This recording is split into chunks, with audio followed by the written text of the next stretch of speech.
Bonjour à tous.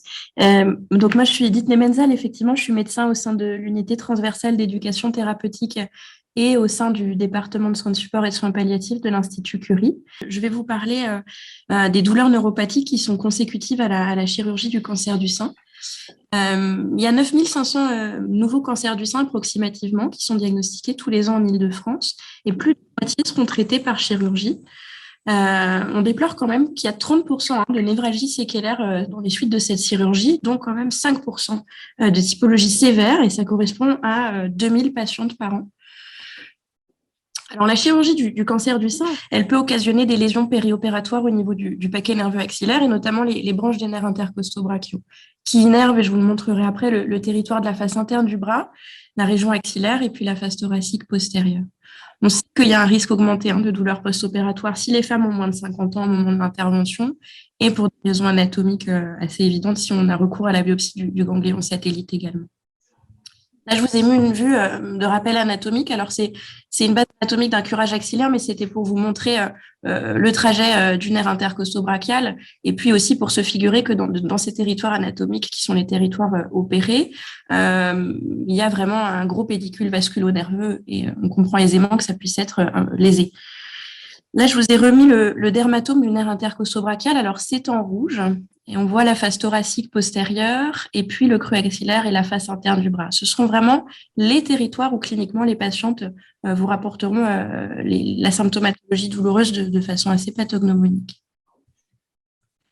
Alors, le diagnostic de ces douleurs, c'est vraiment un diagnostic qui est clinique. Il n'y a pas besoin, en fait, d'avoir recours à des examens paracliniques pour mettre en évidence une douleur neuropathique, sauf si on a un doute sur un diagnostic différentiel, auquel cas on a recours à une imagerie spécialisée. Dans ce contexte-là, on a donc le contexte chirurgical. On peut repérer cette douleur à l'interrogatoire, on doit même le faire. Et c'est des patientes qui vous rapporteront des sensations donc, qui sont celles des douleurs neuropathiques, des décharges électriques, des fourmillements, des sensations de froid douloureux. On peut s'aider de l'outil DN4, qui est vraiment l'outil de référence pour orienter et confirmer, objectiver le caractère neuropathique d'une douleur. En sachant, et j'y reviendrai après, je vous présenterai l'outil, que si le DN4 n'est pas en faveur d'une douleur neuropathique, eh ben on va quand même croire le patient. C'est-à-dire que si on a une sémiologie clinique qui nous fait quand même penser à de la douleur neuropathique, une douleur qui dure et qui ne répond pas aux antalgiques de type paracétamol notamment, on croit le patient, surtout quand les douleurs suivent le dermatome que je vous ai montré avant. Et on y va. Donc, c'est un outil d'aide réellement, on l'utilise en pratique quotidienne, mais c'est pas indispensable, en tout cas, ça n'infirme pas le caractère neuropathique d'une douleur si ça colle pas. On croit le patient. Alors, cliniquement, à l'examen, vous allez retrouver vraiment chez ces patientes-là, c'est ce qui fait un peu la spécificité de ces douleurs, une allodynie. L'allodynie étant une douleur qui est provoquée par un stimulus qui ne cause habituellement pas de douleur, qui peut être associée à une hyperesthésie ou une dysesthésie, qui est en fait un trouble de la sensibilité qui est exaspéré ou affaibli. Alors là, je vous ai remis le DN4. Alors, il s'agit de 4 questions. Donc, c'est le score, le fameux score qui permet d'objectiver le caractère neuropathique d'une douleur. C'est des questions avec des réponses binaires par oui ou non. Quelles sont les caractéristiques de la douleur? Est-ce qu'il y a des brûlures, une sensation de froid douloureux, des décharges électriques? Est-ce que la douleur est associée dans la même région à un ou plusieurs de ces symptômes tels que les fourmillements, les picotements, les engourdissements ou les démangeaisons? Est-ce que la douleur est localisée dans un territoire où l'examen met en évidence une hypoesthésie au tact ou à la piqûre, qu'on peut faire en ville avec le même matériel qu'on utilise pour la neuropathie diabétique? La douleur est-elle provoquée par le frottement? À partir de 4 sur 10, on est dans l'objectivation du caractère neuropathique de la douleur. La place du généraliste dans le dépistage, dans le diagnostic, dans l'accompagnement, la prise en charge de ces douleurs, elle est fondamentale. Bien sûr, parce que dans le cadre de la prise en charge globale de ces femmes, la prévalence de la douleur, on l'a vu là sur les chiffres en Île-de-France, mais aussi la place dans l'après-cancer, parce que les patientes opérées d'une chirurgie mammaire ne seront pas nécessairement suivies au long cours dans les centres de lutte. Et puis on voit, ça c'est des chiffres qui datent un peu, mais qui n'ont probablement pas beaucoup bougé. Ces patientes ne sont incluses dans des filières spécialisées douleurs que dans 1,7% des cas. Donc on comprend vraiment bien la place là du médecin généraliste dans le suivi de ces patientes. La qualité de prise en charge, c'est toujours celle des douleurs chroniques qui reposent sur le modèle biopsychosocial et qui prête autant d'attention à la ressource pharmacologique à l'approche et à l'intérêt porté au vécu douloureux et au vécu de la douleur. Dans le traitement antalgique de ces névralgies brachiothoraciques, on n'a pas de stratégie codifiée, mais c'est une stratégie du traitement des douleurs neuropathiques. On fait attention à l'escalade thérapeutique, bien sûr, pour plusieurs raisons. La première étant, bien évidemment, le délai d'action des médicaments qu'on utilise pour soulager ces douleurs neuropathiques qu'il faut respecter. Il ne faut pas de majoration trop rapide des doses. Il faut éviter les mélanges médicamenteux. C'est des douleurs qui ne répondent pas aux opioïdes et au paracétamol, ou très mal. Et du coup, éviter les mélanges. Et puis aussi se rappeler que l'approche pharmacologique n'est pas la seule approche et qu'elle doit toujours être complémentarisée ou intégrée dans une approche plus globale. La rééducation, on entend par là la kinésithérapie, mais alors très douce, puisque la zone est douloureuse, c'est plus un entretien de la proprioception pour garder le mouvement, pour garder un rapport aux membres, un rapport à la zone douloureuse qui puisse garder du mouvement. La réhabilitation, la réinsertion sociale active pour ces femmes, comme dans toute douleur chronique, on doit veiller à cela.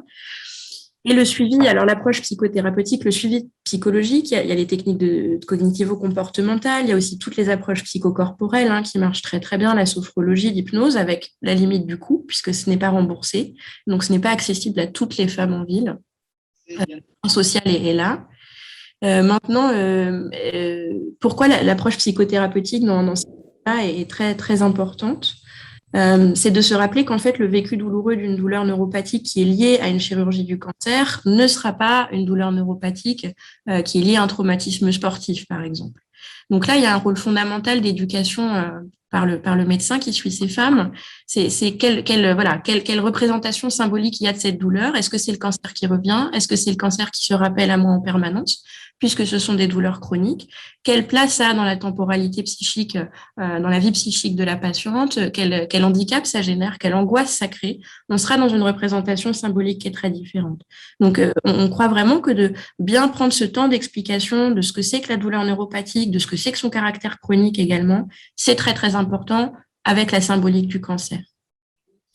L'éducation thérapeutique du patient, donc ça, effectivement, ça peut être fondamental pour les raisons que je vous citais juste avant, pour permettre aux patients d'acquérir des compétences de compréhension du mécanisme douloureux et aussi des compétences d'action pour leur rendre un petit peu aussi une autonomie qui leur est essentielle. Les médicaments de la douleur neuropathique, il y a plusieurs classes en première intention. Il y a eu, et j'y reviendrai juste après, des recommandations de la SFETD en 2020 qui ont un petit peu diversifié, sans trop changer les grandes lignes, mais un petit peu diversifié les traitements de première et de deuxième ligne. Donc, on a les antiépileptiques. Alors, le premier étant la gabapentine, qui fonctionne très bien sur ces douleurs. La gabapentine, on débute à 100 mg 3 fois par jour pour la tolérance, mais on augmente de manière progressive par palier d'une semaine. On sait que la dose minimale efficace, c'est 1200 mg par jour. Mais donc, ça met plusieurs semaines à agir. Là encore, bien penser à en avertir les patientes. Le traitement de deuxième intention, qui est vraiment celui qui a été rétrogradé dans les dernières recommandations, c'est le Lyrica, prégabaline, qui est vraiment à réserver en deuxième ligne. Le Rivotril ne fait pas preuve de son efficacité. Les effets indésirables de cette classe thérapeutique, c'est la somnolence, les vertiges et la prise de poids. Ensuite, également en première intention, il y a les antidépresseurs tricycliques, l'amitriptyline ou la clomipramine, donc l'aroxyl ou anafranil. C'est des médicaments qui ont un intérêt particulier si la douleur génère des troubles à l'endormissement liés à la douleur, des troubles à l'endormissement, et si elle occasionne des réveils nocturnes également. Ça a une action indirecte sur la participation anxieuse et ça a un effet anxiolytique du coup et sédatif. En sachant qu'à partir de 75 mg, on est dans des doses antidépressives. Une vigilance particulière chez les patients qui ont des antécédents vasculaires, notamment d'infarctus du myocarde. On fait facilement un ECG avant d'en prescrire. Et puis, une vigilance pour les effets anticholinergiques avec l'antécédent de rétention aiguë d'urine et puis le glaucome par fermeture de l'angle. Les effets indésirables, c'est la somnolence, les vertiges, la prise de poids et la sécheresse buccale. Ce qui change un petit peu dans les dernières recommandations, c'est que maintenant, en première ligne, on peut aussi avoir recours à des antidépresseurs qui sont des inhibiteurs de recapture de la sérotonine et de la noradrénaline. Il y a la duloxétine et la venlafaxine. Ils ont des effets indésirables qui sont très superposables aux médicaments dont on a parlé précédemment. Il n'y a pas d'indication aux opioïdes forts dans la douleur neuropathique. Il y a eu longtemps la légende que l'oxycontin fonctionnait sur les douleurs mixtes. Ce n'est pas vrai, il n'y a pas d'élément de preuve qui vient corroborer cette hypothèse. Alors là, je vous ai remis un petit schéma, mais je ne sais pas si on voit en haut. En gros, c'est les dernières recommandations de la SFETD. On ne regardera pas le bas de la diapositive, c'est juste pour schématiser ce que je viens de vous dire. Les traitements médicamenteux de première ligne sont donc bien les inhibiteurs de recapture de la sérotonine et de la noradrénaline, ou la gabapentine, ou les antidépresseurs tricycliques.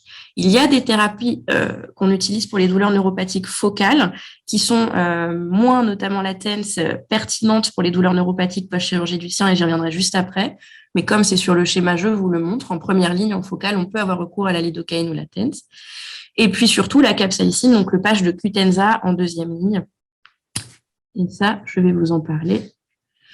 Alors voilà, donc pour les douleurs neuropathiques focales, il y a la possibilité d'avoir recours au patch de Versatis qui a très peu d'effets indésirables. On l'applique pendant 12 heures et la délivrance est ambulatoire. La grosse limite en ville, c'est que l'AMM ne concerne que les douleurs post-ostériennes, donc c'est toujours compliqué. Je vous l'ai mis dans la diapositive parce que ça va peut-être être amené à changer dans les mois ou les années qui arrivent, puisque c'est quand même en discussion. C'est un traitement qui peut avoir un impact positif et qui, du coup, nécessite d'être, voilà, les conditions de son remboursement, puisque c'est un traitement onéreux, nécessitent quand même d'être repensées. La TENS, je vous l'ai mis juste comme ça pour parler 2 minutes des douleurs neuropathiques focales. C'est effectivement un traitement de première ligne, mais donc c'est la neurostimulation transcutanée à visée analgésiante. Ça s'instaure en structure de douleur chronique parce que ça nécessite une éducation des patients. Et par contre, voilà, ce n'est pas indiqué en cas d'allodynie. Alors, comme je vous le disais auparavant, c'est des femmes qui présentent souvent des allodynies. Donc, ce ne sera pas le traitement en fait auquel on aura recours pour ces patientes, mais je vous l'ai mis à titre d'information sur le raisonnement de la prise en charge des douleurs neuropathiques. Alors nous, vraiment en deuxième ligne, si les traitements pharmacologiques ne marchent pas, on va avoir recours au Qutenza. Donc c'est le patch de capsaïcine, c'est un dérivé du piment rouge comme le paprika. Les facteurs prédictifs d'efficacité de ce traitement, c'est des patientes qui ont une allodynie marquée avec une sensibilité thermique qui est conservée. Comment ça marche? En fait, ça active des récepteurs TRPV1 qui sont impliqués dans la transmission des influx douloureux. Et c'est un mode d'action en 2 temps. La première, c'est que ça va se fixer sur ce récepteur et ça entraîne une stimulation à court terme qui est responsable de cette sensation de brûlure douloureuse à l'application, qu'on peut calmer avec de la glace. Et le deuxième mode d'action dans un deuxième temps, c'est une action sur les canaux sodiques avec une entrée massive de calcium ou de sodium qui entraîne une dépolarisation, qui elle-même entraîne une désensibilisation. Donc en fait, une disparition des sensations initiales de brûlure, bien évidemment, qu'on a occasionnées, mais surtout une augmentation du seuil de détection des sensations douloureuses. En clair, ça désensibilise et ça diminue l'allodynie. C'est un traitement qui se fait alors pour le moment encore en hôpital de jour douleur, en structure douleur. C'est un coût de 200 €, mais c'est un traitement local, unique, qu'on peut répéter tous les 2 ou 3 mois si besoin. Et les premières études qu'on a sont quand même encourageantes puisqu'on a 2/3 des patientes qui seront soulagées ou partiellement ou totalement.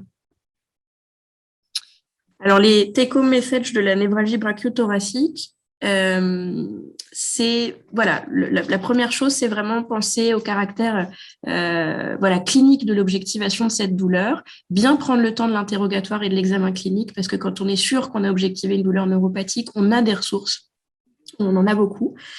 Se rappeler que c'est quand même une douleur qui est fréquente après cette chirurgie.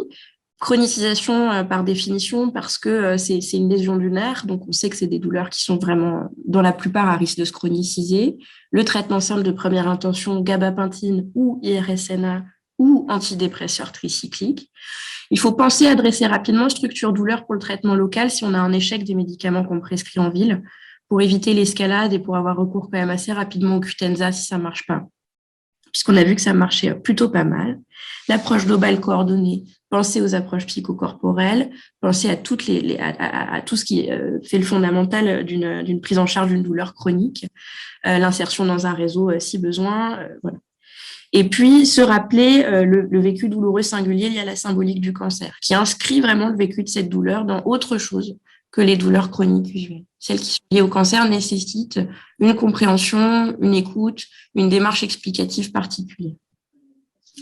Voilà, je vous remercie de votre attention.